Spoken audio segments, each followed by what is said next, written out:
가장 아름다운 연합이라는 제목으로 말씀을 전하겠습니다. 이렇게 성경을 읽다 보면 특별히 이제 구약의 이스라엘 백성들의 모습을 쭉 읽어가다 보면 정말 이렇게 감동이 되는 장면들이 있습니다. 이렇게 아름다울 수가 있을까 하는 장면들이 있는데 어느 한 개인이 어떤 일을 했을 때도 그런 마음이 들기도 하지만 무엇보다도 이 공동체 전체가 하나를 이루고 연합이 되었을 때 정말 참 감동적이고 이렇게 마음이 찡한 그럴 때가 있습니다. 그 중에 한 본문이 오늘 본문인데 저는 개인적으로 오늘 이것과 관련된 말씀이 구약 이스라엘 백성들의 가장 아름다운 연합의 모습이다. 저는 이렇게 생각을 합니다. 오늘 말씀은 이스라엘 백성들이 요단강 오른편에 있는 그 아모리 왕 시온, 바산 왕 옥이라는 두 왕들을 쳐부수고 이제 그 사해바다 오른쪽 밑이죠. 그 갈릴리 바다 오른쪽 밑에 길르앗이라고 하는 아주 풍족한 목축하기 딱 좋은 땅을 얻게 되었습니다. 그걸 차지하게 되었을 때 므낫세 반 지파, 르우벤 지파, 갓 지파, 그러니까 두 지파 반 지파가 모세한테 나와서 말하기를 여기는 지금 목축하기도 좋은 땅이기 때문에 우리가 여기에 우리가 땅을 넣고 정착하겠습니다라고 이야기를 합니다. 그럼 뭐 땅을 얻겠다니까 이제 준 건데, 근데 이제 문제가 무엇이냐면 이들이 먼저 땅을 차지하고 먼저 안정된 삶을 시작을 했잖아요. 그러고 나니까 사람들의 마음이 더 그러지 않습니까? 내가 먼저 만족하고 안정이 됐으니까 이제 나는 할 거 없어 이렇게 가잖아요. 그래서 모세한테 와가지고 이제 우리가 여기서 땅을 얻었기 때문에 이제 우리들이 가족들이 여기서 터를 잡고 살겠습니다. 그런데 요단강을 건너서 가나안 땅으로는 가지 않겠습니다. 우리가 그 수고를 할 필요가 없습니다. 우리는 이미 얻었으니까 이렇게 나온 거죠. 그랬더니 모세가 이렇게 이야기를 합니다. 민수기 32장 1절부터 6절에 나온 내용인데 이게 두 지파 반이 한 이야기고 7절부터 모세의 말이 시작됩니다. 40년 전에 이야기를 꺼내가지고 40년 전에 가나안 땅 정탐을 했을 때 너희 부모 세대들이 몇 명이 못 간다고 하는 바람에 얼마나 많은 사람들을 낙심시켰냐. 그래서 40년 뺑뺑뺑 돌다가 다 죽었잖냐. 근데 왜 지금 그 일을 형제를 다른 사람들을 낙심시키는 일을 또 반복하려고 하냐. 그러면 안 된다. 이렇게 이야기를 했습니다. 그러니까 부모 세대의 이야기를 들은 사람들이죠. 이제 가나안 땅에 들어가는 사람들은 부모 세대가 했던 이야기를 듣고, 그리고 또 사실은 두 지파 반이 요단강 오른쪽 땅을 얻었는데 그것은 자기들만의 힘으로 얻은 것이 아니라 나머지 9지파 반도 같이 해가지고 얻은 땅이잖아요. 근데 그걸 자기들이 먼저 차지했다고 하면서 우리는 9지파 반이 땅을 얻든지 말든지 신경 안 쓰고 우리만 잘 살겠다 이렇게 된 거죠. 그런데 모세가 너희들 9지파 반을 낙심시키면 안 된다. 그런데 이 말이 이제 설득이 돼가지고 이 두 지파 반 사람들이 놀라운 제안을 합니다. 그 제안하는 것이 오늘 읽었던 본문이에요. 저들이 모세한테 나와서 뭐라고 말하냐면, 그러면 좋습니다. 근데 먼저 우리가 해야 될 일이 있습니다. 가축이 있으니까 가축이 머물 수 있는 우리를 지어야 된다. 외양간도 짓고 해야 된다. 그리고 어린 아이들이 있기 때문에 어린 아이들은 위험하니까 견고한 성읍을 지어야 된다. 그리고 주변에는 원주민들이 있으니까 위험하니까 아내들 또 노인들 어린 아이들을 위해서 견고하게 일단은 만들어 놓고 그러고 난 뒤에 우리가 가겠습니다. 가기는 가는데 어떻게 가냐면 9지파 반보다 앞장서서 가겠습니다. 우리가 앞에 가겠습니다. 뒤에 가는 것이 아니라 너희들이 9지파 반이 해야 될 일이니까 너희들 앞에 가. 우리는 뒤에 그냥 들러리로 따라갈게가 아니고 우리가 맨 앞에 갈 거다. 그래 가서 무장하고 가서 가나안 전쟁을 다 수행하고 전쟁에서 이기고 난 뒤에 그러면 9지파 반이 다 땅을 차지하게 될 거니까 땅을 다 차지하게 되면 그때 우리 땅으로 돌아가겠습니다.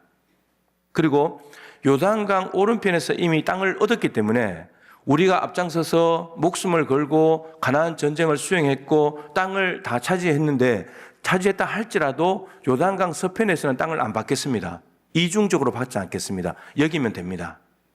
여러분 놀라운 결단 아닙니까? 엄청난 제안이잖아요.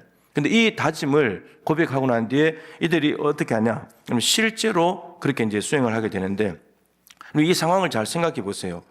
가족들을 남겨두고 가는 일이 평안한 일이 아닐 건데 가족들을 남겨두고 가야 되잖아요. 아무리 견고하게 지어놨다 해도. 그리고 재산, 가축, 지금 그 당시에는 가축이니까 가축 재산을 놔두고 가는 것이 이게 쉬운 일이겠습니까? 더군다나 자기 가족들을 위한, 자기 지파를 위한 전쟁도 아니고 나머지 다른 지파를 위한 전쟁인데, 그리고 전쟁이라는 것은 목숨을 걸어야 되잖아요.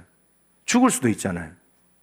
그 목숨을 걸어야 되는 상황인데 안악자손들이 여전히 있으니까 40년 전에 패배를 안겨준 안악자손들이 있기 때문에 그 안악자손들이 있는데 목숨을 걸어야 되는 상황인데 자진해서 가겠다 그리고 전쟁이 얼마나 걸릴지, 가나안 전쟁이 얼마 만에 끝날지 모르는 일 아닙니까?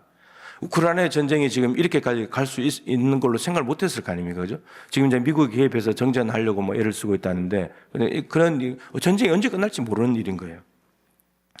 그래서 실제로 전쟁을 하는데 땅을 정복할 수는 있는지, 전쟁을 수행할 때 목숨은 살아있는 건지, 아무도 뭔가 어느 것 하나도 안정되거나 확실한 것이 아무것도 없는 그런 상황인 거죠. 남겨두고 가는 쪽도 이제 위험한 상황일 수 있고 전쟁도 장담할 수 없는 상황이고 이런 상황인 거예요. 그런데 놀랍게도 이 두 지파 반이 앞장서 가지고 전쟁하러 가겠다는 거예요. 이게 말뿐이었을까? 그냥 해본 소리일까? 그냥 모세가 낙담시키지 말라고 하니까 그냥 한번 던져본 말일까 싶은데, 근데 실제로 여러분 이 두 지파 반이 앞장서서 전쟁을 하러 갑니다. 그 이야기가 이제 모세가 죽고 여호수아 시대에 그 일이 일어나겠죠. 그죠? 여호수아 1장인데, 여호수아 1장에 하나님께서 여호수아 만난 뒤에 여호수아가 두 지파 반을 부릅니다. 그리고 너희들 모세 때 이런 말을 했었지. 가나안 땅에 갈 때, 전쟁할 때 너희들이 앞장서서 간다고 했지. 그 이야기를 상기시키면서 너희들 그렇게 해야 된다. 그랬더니 우리가 그렇게 하겠습니다. 이렇게 다짐을 실전에 다시 한 번 더 후회하거나 돌이키고 없는 걸로 합시다. 무효로 합시다. 이렇게 하지 않고 이제 가겠다고 이야기를 한 거죠. 그리고 실제로 가나안 전쟁이 시작되었을 때, 여호수아 4장입니다. 가나안 전쟁이 시작되었을 때 이 두 지파 반이 앞장서서 가기 시작합니다. 거기에는 숫자가 나옵니다. 한 4만 명 가량이 갔다라고 되어 있습니다. 그리고 전쟁하는 기간도 얼마나 걸릴지 몰랐지만 여러분 무려 5년 정도 걸렸습니다. 길게 보면 7년도 볼 수 있고요. 5년 동안 가족들을 다 놔두고 재산 놔두고 가서 전쟁하러 갔다고요. 목숨 걸고. 이런 일이 어떻게 가능하겠습니까? 그죠? 자, 그런데 어떻게 이렇게 불안하고 확정된 것 하나 없는 상황 속에서도 이들은 갈 수 있었는가? 다짐을 후회하거나 철회하지 않고 다짐한 대로 그대로 입증하면서 행동으로 보여줄 수 있었는가? 여호수아 1장 13절에 보면 나오는데 이유는 이것입니다. 모세가 낙심시키지 말라는 말을 듣고 자기들이 설득을 당하기도 했지만, 일리가 있다 했지만 중요한 이유는 이겁니다. 하나님께서 안식을 주실 거라고 약속하셨기 때문에. 너희들 8만 명 정도가 남아서 어린아이들, 가족들, 가축들 재산 지키는데 걱정하지 마라. 주변 나라들 못 오게 하나님이 안식을 주실 거다. 지켜주신다. 그 약속 때문입니다. 그런데 그 약속을 믿었다는 거죠. 믿었기 때문에 4만 명의 발걸음이 떨어질 수 있었다는 거죠. 만약에 그것에 대한 신뢰가 없었다면 하나님이 지켜준다. 여러분 가족들은 8만 명이 지키는 게 아니에요. 하나님이 지키시는 거지. 여러분 가족들, 흩어져 살아가는 자녀들 우리가 지키는 게 아니에요. 하나님이 지키시는 거예요. 그걸 믿어야 되는 거예요. 하나님이 안식을 주신다. 그 믿음이 있어야지 내 삶을 살아갈 수 있는 거예요. 그 4만 명의 발걸음이 떨어지고 담대하게 앞장서서 갈 수 있었던 이유가 하나님께서 안식을 주신다는 걸 믿었기 때문입니다. 그것을 믿었기 때문에 아직까지 안식을 얻지 못한 9지파 반의 안식을 위해서 자신의 삶을 내어드리는 거예요. 희생하는 거예요. 헌신하는 거예요. 전쟁을 다 마쳤습니다. 그러고 난 뒤에 여호수아가 이제 다 마치고 땅을 얻었을 때 이 두 지파 반을 불러다가 이제 요단강 동편으로 돌려보내는 장면이 여호수아 22장에 나오는데 여기가 정말 참 감동적입니다. 3절 말씀에 보면 두 지파 반에게 여호수아가 이렇게 말합니다. 날이 오래도록 얼마라고 그랬죠? 한 10초 전에 말씀드렸는데 5년에서 7년 가나안 전쟁, 날이 오래도록 5년 7년 그 가나안 전쟁, 그 날이 오래도록 형제를 떠나지 아니하고. 여러분 간다고 해서 한 번은 갈 수 있지만 전쟁 한 번 해보고 난 뒤에 이거 힘들다 죽겠다 그러면 돌아갈 수도 있잖아요. 근데 9지파 반의 형제들을 떠나지 않았다는 거예요. 계속해서 형제들이 9지파 반이 땅을 얻을 때까지, 정복할 때까지, 안식을 주실 때까지 전쟁을 계속한다는 말이에요. 형제를 떠나지 않고. 하나님께서 말씀하신 책임을 다했다, 이렇게 말합니다. 여러분, 2지파 반은 이미 땅을 얻은 사람들은 땅을 얻지 못한 9지파 반에 대한 책임이 있다는 거예요. 내가 얻은 걸로 끝나는 게 아니라는 거예요. 얻지 못한 사람들에 대한 책임은 2지파 반에게 있다는 거예요. 그런데 그 책임을 완수했다고 여호수아가 칭찬을 하고 있습니다. 그러면서 이제는 평안히 돌아가라. 여러분, 이 말을 하면서 2지파 반이 5년 동안, 7년 동안의 전쟁을 다 수행하고 9지파 반이 땅을 얻는 모습을 보고 안식을 얻는 모습을 보고 돌아갈 때 이 장면이 어떻겠습니까? 서로 부둥켜 안고 울고 그러지 않았겠습니까? 고생했다고, 우리 위해서 수고해 주셔서 고맙다고. 이게 여러분 가장 아름다운 연합이고 하나님 나라의 모습입니다. 여러분, 그게 하나님 나라가 이루어지지 않았겠습니까? 너무 아름다운 모습인 거죠. 여러분, 이제 우리로 적용시켜서 말한다면 공동체 안에서 누가 먼저 무엇을 이루었거나 무엇을 얻었을 때 인간의 본성상 얻은 사람들은 자랑하고 교만하고 이렇게 될 수 있겠죠. 반대편에는 시기하고 질투할 수 있잖아요. 분노할 수 있잖아요. 낙심될 수 있잖아요. 그런데 이럴 때 연합을 이루는 방법은 먼저 얻은 사람이 자신의 만족과 안락, 안식을 뒤로 하고, 나는 얻었으니까 이제 끝, 이것이 아니고 뒤로 하고, 아직도 얻지 못한 다른 사람들의 부족과 안식과 평안을 위해서 나를 희생하고 내 시간을 드리고 내 몸을 들여서 그 사람이 잘 되도록 해주는 것, 이게 아름다운 연합을 이루는 방법입니다. 너희들이 알아서 해라. 여러분, 이 자체가 이미 연합은 깨진 거죠. 하나 되면 깨진 거죠. 먼저 얻은 사람에 대한 책임을 다할 때 연합이 이루어진다는 겁니다. 그게 하나님 나라의 모습이라는 거죠. 전쟁에서 얻은 전리품을 나눌 때도 마찬가지인데 사무엘상 30장에 보면 참 중요한 모습이 나옵니다. 다윗이 블레셋에 가서 이제 블레셋 장수들과 전쟁하러 가다가 시글락에 머물고 있었잖아요. 그래서 전쟁하러 나가려고 갔는데 이 블레셋 장군의 부하들이 안 된다. 임금의 부하들이 같이 갈 수 없다. 이렇게 돼가지고 다시 돌아오니까 아말렉 사람들이 와서 이 시글락에 있던 다윗의 그 따라오던 600명의 가족들, 재산들을 다 몽땅 가지고 가버린 거죠. 그래서 다윗이 위기에 처했는데 하나님을 통해서 힘을 얻고 그리고 쫓아갑니다. 쫓아가는데 쫓아가다 보면 600명은 다 건강한 사람도 있겠지만 연약한 사람도 있지 않겠습니까? 그 200명은 쫓아가다가 강을 못 건너고 쉬고 있었고 400명이 쫓아갔는데 근데 이겨요. 400명이 갔는데 다 가지 않은데도 이기고 돌아옵니다. 근데 돌아오는 그 순간에 이렇게 말하는 사람들이 있습니다. 거기 보면 이제 불량배하고 나쁜 사람 이렇게 표현되어 있는데 그들이 뭐라고 말하냐면 이 찾아온 전리품을 저 200명하고는 나누지 맙시다. 저들은 수고 안 했으니까, 전쟁에 가지도 않았으니까, 편하게 앉아 쉬었으니까, 그리고 우리 400명은 수고했으니까 우리끼리만 나눕시다. 이렇게 딱 된 겁니다. 여러분, 일리 있는 말이죠. 그죠? 일리 있는 말 아닙니까? 목숨 걸고 쫓아가서 얻어왔으니까, 다 찾아왔으니까. 근데 다윗이 이렇게 말합니다.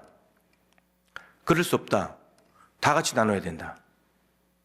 이유가 중요합니다. 이 불량배와 수고한 사람들만 가지자고 하는 사람은 무슨 마음이냐면 수고한 사람의 기준이고 관점으로 이 상황을 풀어가는 거죠. 그런데 다윗의 관점은 이것입니다. 하나님의 은혜로 이겼잖냐. 하나님의 은혜로 얻은 거 아니냐. 그 다음 다 같이 나눠야지. 이게 다윗의 주장이었습니다. 그래서 그것을 규례와 율례로 삼았다. 지금 말로 하면 규정으로 법령으로 삼았다. 이런 말입니다. 이스라엘 다윗이 적어도 이끄는 그 공동체 600명 안에는 이건 규정이야. 교회 안에 규정이 있듯이 이건 규정이야. 이렇게 못 박아버렸다는 거죠. 법으로 만들어버렸고. 근데 참 놀라운 것이 여러분 이 정신이 어디서 나오냐. 앞으로 가면 레위기 25장의 희년 정신에서 나옵니다. 희년은 이스라엘 백성들이 가나안 땅에 몰려서 살다 보면 가난해질 수 있잖아요. 흉년이 온다든지 이렇게 되면 부자들은 땅이 있으니까 괜찮은데 가난한 사람들은 땅도 없고 하니까 힘들잖아요. 그러면 어떻게 되냐? 집을 팔아요. 재산을 팔고 그러다 안 되면 자기 몸까지 노동력까지 팔아요. 그러면 같은 이스라엘 형제들에게 종이 되는 거죠. 노예가 되는 겁니다. 근데 그렇게 살아가다 보면 태어나면 또 노예가 되고 자식들은 계속 노예가 되잖아요. 그리고 가난을 대물림해야 되고 하나님께서 이것을 끊어내기 위해서 둔 제도가 희년 제도예요. 50년짜가 되면 재산, 땅이든 밭이든 건물이든지 간에 사람이든지 간에 50년이든 다시 원상복귀 시켜라. 그래야 가난을 대물림하지 않고 다시 살아갈 수 있지 않겠냐. 하나님의 이 희년을 선포하신 이유가 뭐냐면 딱 중요한 이유가 이겁니다. 그 가난한 사람들이 함께 살아가야 된다. 함께 생활하게 해줘야 된다. 그게 희년의 정신입니다. 함께 있는 자와 없는 자가, 가진 자와 가지지 못한 자가 함께 살아갈 수 있는 것. 있는 사람들이 나는 다 얻었으니까 너는 계속 종으로 살아, 이것이 아니고 너도 자유인으로 살아야지 하면서 다시 돌려주는 것. 그 사람의 것을 돌려주는 것. 여러분, 이게 연합을 이루는 가장 중요한 모습입니다. 이게 희년 정신인데 사무엘상 30장에 다윗이 이 희년 정신을 실천해 보는 거죠. 그래서 오늘 이 사무엘상 30장에 이 정신을 실천한 것이 앞으로 가면 희년이지만 뒤로 가면 어디로 가냐? 초대교회로 갑니다. 사도행전 2장과 4장의 초대교회가 있는 사람들이, 부자들이 재산을 내놓고 없는 사람들과 같이 씁시다. 필요한 사람들, 유무상통하는 거잖아요. 이게 희년 정신이고, 이게 지금 다윗이 말하는 있는 사람들이 내줘가지고 없는 사람들도 먹이는 거, 이게 초대교회 모습이에요. 이 정신으로 이어지게 됩니다. 여러분, 이게 가장 교회다운 모습이고 하나님 나라의 모습이에요. 그러니까 있는 자, 가진 자가, 먼저 얻은 자가 뭔가 내놔야 되는, 희생을 해야 된다는. 그렇지 않으면 하나 될 수 없다라고 하는 겁니다. 그러니까 내가 어떤 자리를 얻었는데 못 얻는 사람을 위해서 자리를 차지하도록 가서 도와주든지, 아니면 내가 있는 것을 없는 사람이 줘서 그 사람이 살게 해주든지, 이게 연합을 이루는 가장 아름다운 모습이다라고 성경은 우리에게 이야기하고 있습니다. 설 명절, 추석 명절 되면 우리가 구제금을 하는데 참 이제 마음이 있으면서 잘 안 되는 것입니다만, 제가 알기로는 15년대 지금 거의 동결 상태죠. 세월이 갈수록 은퇴하시고 이제 삶이 힘든 분들이 많아지고 혼자 계신 분들도 많고 그런데 늘 동일한 예산으로 신청한 만큼만 이렇게 하니까 필요한 만큼 좀 넉넉하게 못 드려도 어느 정도는 드려야 되는데 늘 예산 범위 안에서 신청한 사람들 딱 맞춰서 드리니까 좀 많이 좀 죄송한 마음도 있고 그런 마음이 있죠. 그렇습니다. 교회 공동체 안에는 다양한 성도들이 있습니다. 기존 신자와 새 신자들, 직분자와 그렇지 않는 사람들, 믿음이 강한 자와 약한 자들, 많이 아는 사람, 교회 생활, 신앙생활 많이 아는 사람과 그렇지 않은 사람들, 봉사를 많이 하는 사람과 그렇지 않는 사람들. 여러분, 전자는 2지파 반이라고 할 수 있고 후자는 9지파 반이라고 할 수 있습니다. 전자가 성육신 정신을 발휘해야만, 그래서 9지파 반이 잘 되어야만 이게 아주 아름답고 완벽한 교회 공동체, 하나님 나라가 될 수 있습니다. 교회 안에는 분명히 두 부류가 존재하는 거예요. 에베소서 1장에 보면 교회에 대해서 이야기하면서 교회가 어떤 사람들이 모였는가, 하늘에 속한 신령한 복을 받은 사람들이 모인 곳이다.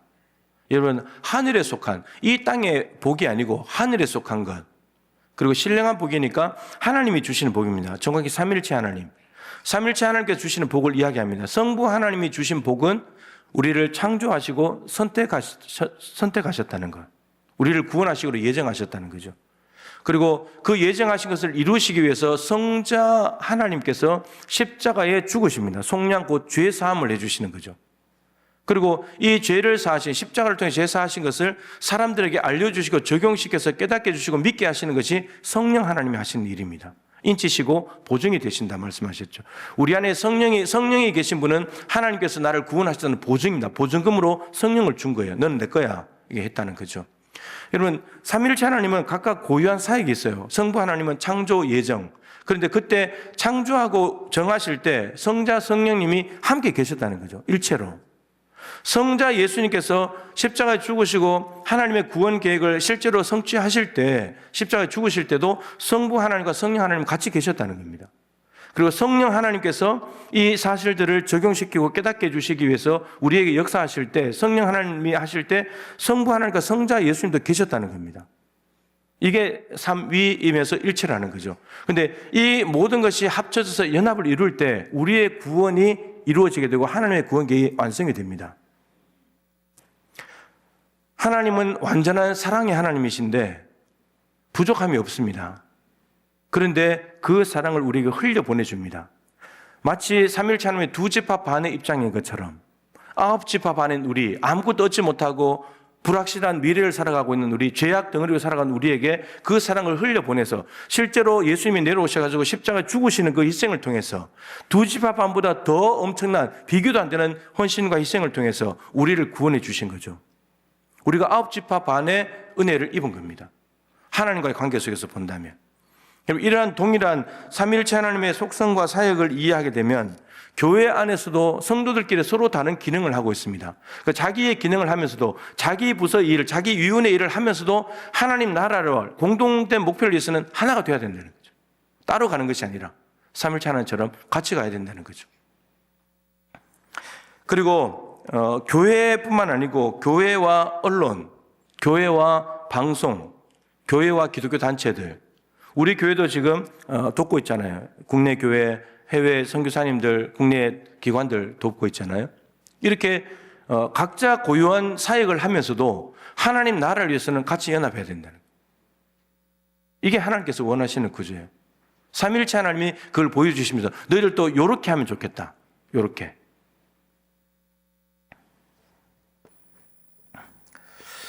디모데전서 2장 4절에 보면 하나님의 소원이 나옵니다. 하나님의 소원은 모든 사람이 구원을 받으며 진리를 아는 데 이르기를 원하신다라고 되어 있습니다. 모든 사람들이 구원받기를 원하신대요.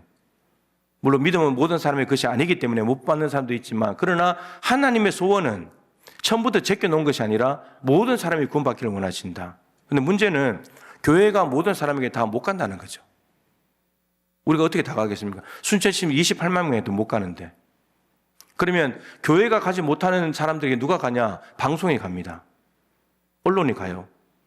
기독교 단체들이 갑니다. 교회가 교회 얘기 놔두고 해외에 가서 선교만 하고 있을 수 없잖아요. 그렇기 때문에 누가 가냐? 선교사들이 직접 현장에 가고 그리고 NGO 단체들이 가는 겁니다. 그러면 이 사람들이 각자 고유한 역할을 하면서도 하나님 나라를 이루는 공동된 목표를 위해서는 연합하고 하나가 되고 보완해주고 도와주고 격려하고 해야 된다는 거죠. 우리가 교회 돕고 있는 교회, 국내 교회들 10개, 그 다음에 단체들 10개, 해외 선교사님들 8분. 예, 이 사람들을 우리가 돕는 거. 이게 함께 가는 거죠. 모든 선교사님들을 다 도울 수 없지만, 모든 이 땅에 있는 교회들, 기관들을 다 도울 수 없지만, 그러나 우리가 할 수 있는 만큼 최소한 우리 교회가 돕고 있는 것과는 연합을 해야 되는 거고, 그래서 최선을 다해서 해야지만 우리가 못하는 영역들을 할 수 있다라고 하는 거죠. 그래서 연합은 이루기 힘들죠.